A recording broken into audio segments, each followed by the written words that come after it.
Kansela wa Ujerumani Friedrich Merz amemtisha waziri mkuu wa Slovakia Robert Fico, lakini pia akimlaumu kwa kwenda nchini Urusi kuungana na rais wa Urusi Vladimir Putin katika sherehe za ushindi za kumalizika kwa vita vya pili vya dunia, lakini pia na kuondolewa kwa Unazi.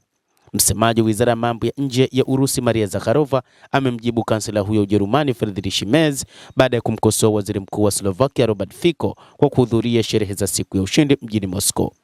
Merz alisema alijutia sana safari ya Fico na kudai kuwa haikuakisi mtazamo wa kawaida wa EU. Akizungumza katika mkutano na waandishi wa habari huko Stockholm mnamo jana Jumamosi, tutazungumza naye kuhusu siku hii huko Moscow leo, alisema Merz. Tunasherehekea siku ya Ulaya hapa Stockholm leo na hili ni jambo tofauti kabisa.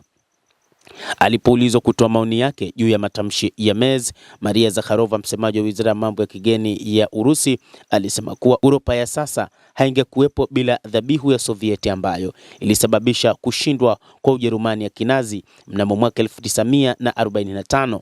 Ujerumani ambayo ilishindwa katika vita hivi vya pili vya dunia ambavyo ilivianzisha, na kwamba ni Warusi pekee ambao wanapaswa kushukuriwa karibia na ulimwengu wote juu ya kumalizika kwa vita hivi vya pili vya dunia. Hakutakuwa na siku ya Uropa bila ushindi wa watu wa Sovieti. Kungekuwa na kambi moja tu kubwa ya mateso yenye vyumba vya gesi, alisema katika mahojiano na RIA Novosti baadaye siku hiyo hiyo, Maria Zakharova alieleza. Msemaji huyo aliongeza kuwa licha majaribio mengi ya kuokoa, mataifa ya EU siku zote hujipanga upya katika kambi ya mateso. Fico ambaye kwa muda mrefu amepinga msimamo wa Brussels kuelekea Moscow, ikiwa ni pamoja na msaada wa kijeshi kwa Kiev na vikwazo dhidi ya Urusi, alikuwa kiongozi pekee wa Umoja wa Ulaya kuhudhuria maadhimisho ya siku ya ushindi ana kwa ana mwaka huu. Licha ya Lithuania na Latvia kukataa ndege yake kuingia kwenye anga yao, kiongozi huyu wa Slovakia alisisitiza kuwa bado atasafiri hadi Urusi, akisema mataifa ya Baltic hatamzuia kutoa heshima kwa wale walioikomboa Slovakia kutoka kwa utawala wa Kinazi. Baada ya sehemu rasmi ya hafla hiyo, Fico alifanya mazungumzo na rais wa Urusi Vladimir Putin na maafisa kadhaa wakuu wa Urusi, ikiwemo waziri wa mambo ya kigeni Sergei Lavrov, naibu waziri mkuu Alexandr Novak na msaidizi wa rais Yuri Ushakov.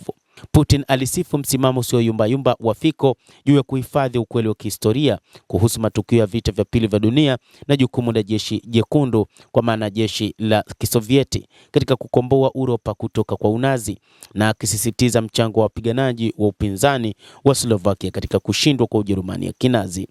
Rais wa Urusi pia alishukuru Slovakia kwa kuhifadhi kumbukumbu za vita vya Sovieti na maeneo ya mazishi, akibainisha kuwa ufunguzi rasmi wa makaburi ya kijeshi ya jeshi jekundu huko Michalovce unatarajiwa hivi karibuni. Mtazamaji, endelea kutufuatilia na nikusihi usisahau kulike, usisahau kucomment, kadhalika usisahau kusubscribe channel yetu hii ili upate habari hizi kwa mapana kupitia The World News. Mimi ni Adam Hussein, endelea kuwa nasi wakati wote, endelea kutufuatilia ili uyajue mengi yanayojiri katika ulimwengu kupitia The World News, utaweza kuyajua kwa mapana.